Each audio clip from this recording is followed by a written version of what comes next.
Good morning friends. तो हमने पिछले लेक्चर में देखा था कि मैट्रिक्स क्या होता है और मैट्रिक्स के कुछ टाइप्स देखे थे। तो आगे हम अब उसी मैट्रिक्स के और भी टाइप्स देखेंगे कि कौन कौन से मैट्रिक्स होते हैं। तो हम देखते हैं पहला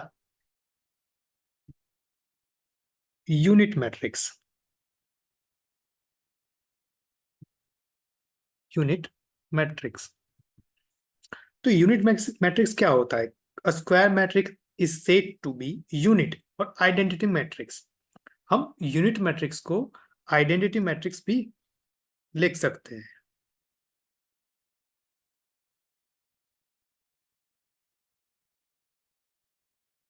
यूनिट मैट्रिक्स क्या होता है कि सारे एलिमेंट हमारे कैसे होंगे? यूनिट होंगे। कौन कौन से होंगे? मतलब कि जो हमारा मैट्रिक्स है, पहले तो वो स्क्वायर मैट्रिक्स होगा। उसकी जो डायगोनल मैट्रिक्स है, डायगोनल जो एलिमेंट्स है वो सारे कैसे होंगे? वन होंगे। 1 0 0 0 1 0 0 0 1। तो ये हुआ हमारा 3 × 3 का matrix, unit matrix, identity matrix.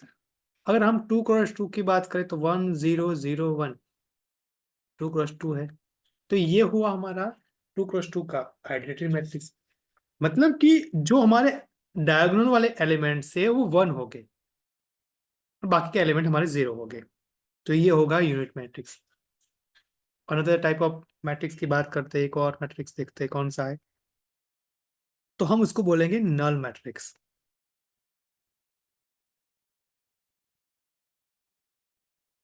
और हम उसको जीरो मैट्रिक्स भी बोल सकते हैं। नल यानी कि कुछ भी नहीं होना। मतलब कि जो मैट्रिक्स होगा हमारे, उस मैट्रिक्स में एक में एलिमेंट होगा, जो भी उस सारे एलिमेंट कौन से हो गए? जीरो के फॉर्म में हो गए। मतलब कि 0 0 0 0 हमारा 2 × 2 मैट्रिक्स है। 0 0 0 0 0 0 0 ये हमारा 3 × 3 मेगा वाला मैट्रिक्स है। तो मैट्रिक्स के सारे एलिमेंट से उस सारे एलिमेंट्स हमारे कैसे हो गए? जीरो हो गए। ऐसा कोई मैट्रिक्स है जिसके सारे एलिमेंट जीरो है, तो उस मैट्रिक्स को हम नल मैट्रिक्स या फिर जीरो मैट्रिक्स से डिफाइन कर सकते हैं। आगे एक और मैट्रिक्स है, वो मैट्रिक्स है horizontal matrix.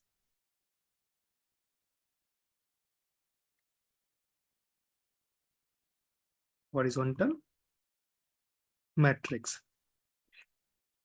A matrix is said to be horizontal matrix if the number of columns are more than the number of row।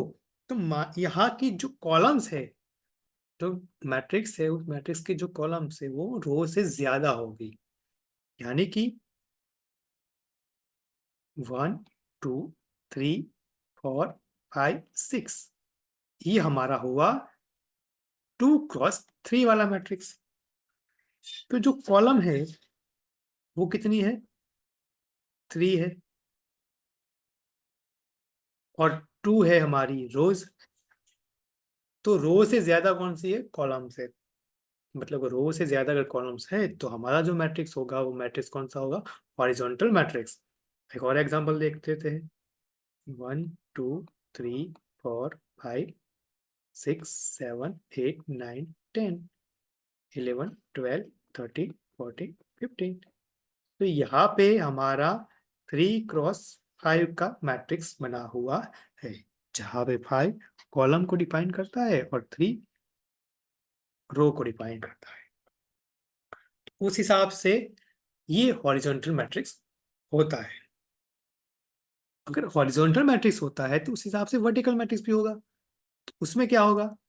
चलिए हम बात करते हैं वर्टिकल मैट्रिक्स की।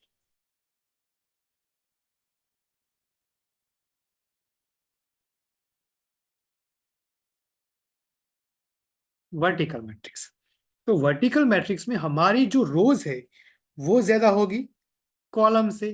तो रोज ज्यादा होगी कॉलम से। तो अब मान लीजिए कि 1 2 3 4 5 6, यहाँ पे 3 × 2 का है।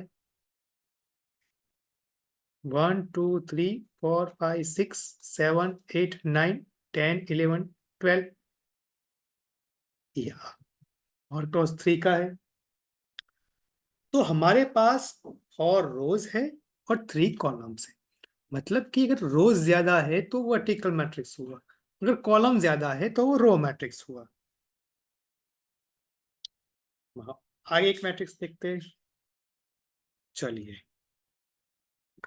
अब इसको कहेंगे सब matrix. Matrix which is obtained from a given matrix bye deleting any number of रोज और कॉलम इज कॉल्ड अ सब matrix of the given matrix.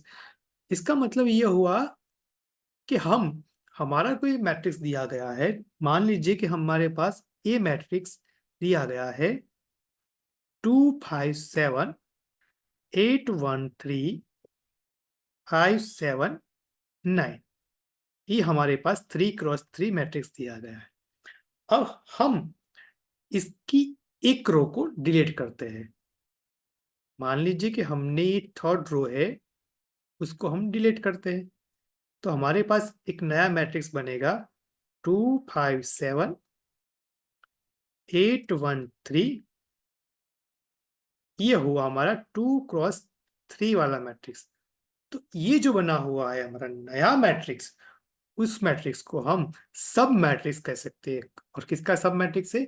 तो जो मैट्रिक्स ए है उसका ये सब मैट्रिक्स बन बना है। ठीक है, तो दूसरा देखते हैं कि अगर हम इसमें से ये वाला कॉलम डिलीट करते हैं तो हमारा मैट्रिक्स बनेगा 2 5 8 1 5 7।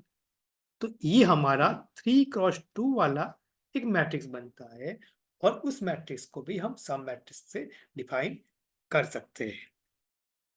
चलिए आगे देखते हैं कि अगला कौन सा मैट्रिक्स है हमारे पास। अगला हम देखेंगे अपर ट्रायंगुलर।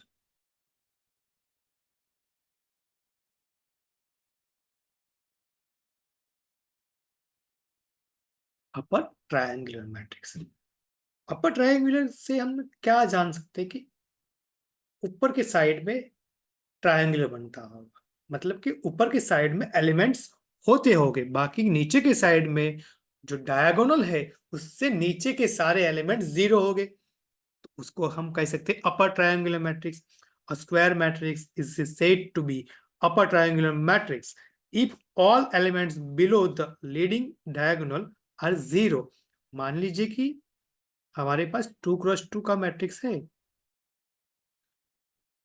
तो 1 3 और 4, जो ये हमारा डायगोनल है उसके ऊपर के एलिमेंट्स हो गए और डायगोनल वाले एलिमेंट्स हो गए, और नीचे वाले जो एलिमेंट्स हो गए हमारे कौन से हो गए? जीरोस। हम 3 क्रॉस 3 की बात करें तो 1 2 3 4 5 6 0 0 0। तो ये जो एलिमेंट्स है हमारे डायगोनल वाले, वो और उसके अपर के सारे एलिमेंट्स हो गए, बाकी एलिमेंट्स जीरो हो गए। तो हम उसको अपर ट्रायंगुलर मैट्रिक्स बोल सकते हैं। वैसे ही एक और ट्रायंग मैट्रिक्स है lower triangular matrix.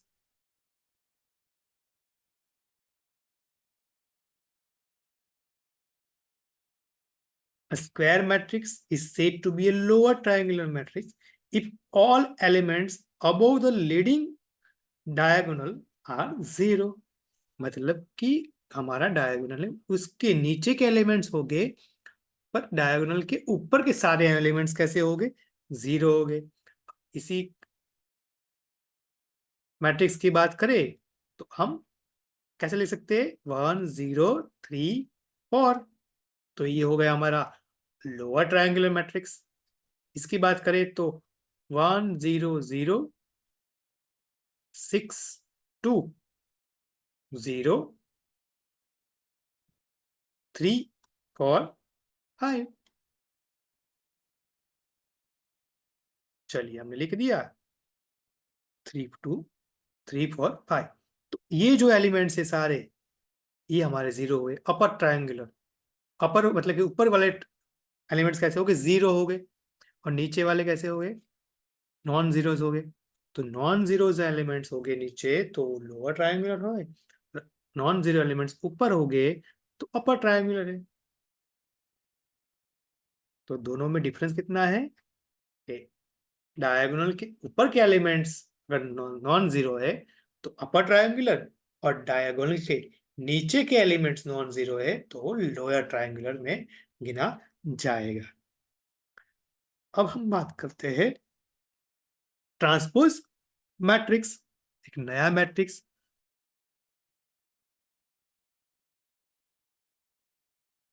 Transpose matrix, अब ट्रांसपोज मैट्रिक्स क्या होता है?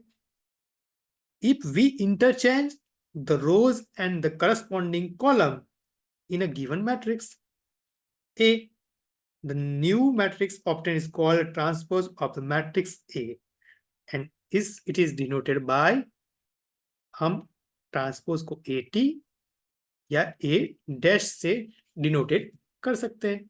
मान लीजिए कि हमारे पास एक मैट्रिक्स है 2 3 4 5, तो हमें करना क्या है कि हमारी जो रोज है उसको कॉलम बनाना है और कॉलम को रोज बनाना है। तो हमारा जो दूसरा ट्रांसपोज होगा वो ऐसा होगा कि 2, ये फॉर यहां आ जाएगा, मतलब पहली कॉलम रो बन जाएगी और दूसरी कॉलम दूसरी रो बन जाएगी। हाँ सॉरी, 5।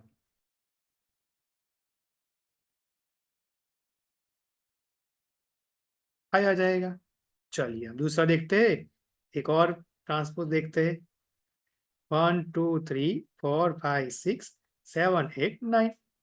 तो ये ट्रांसपोज क्या होगा हमारे पास कि 1 2 3 4 5 6 7 8 और 9। तो ये होगा हमारा transpose matrix of a given matrix. कौन सा मैट्रिक्स गिवन है हमारे पास? ए मैट्रिक्स। तो ए मैट्रिक्स का ये ट्रांसपोज मैट्रिक्स दिया गया है। चलिए आगे देखते हैं। आगे का मैट्रिक्स है हमारा सिमेट्रिक मैट्रिक्स।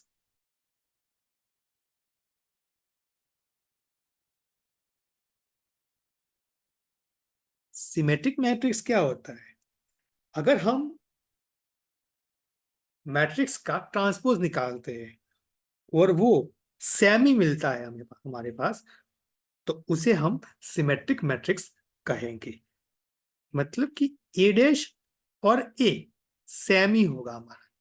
मान लेते हैं कि हमारे पास एक मैट्रिक्स दिया गया है, एक ए इज इक्वल टू 1 2 3 4 5 6 3 6 7।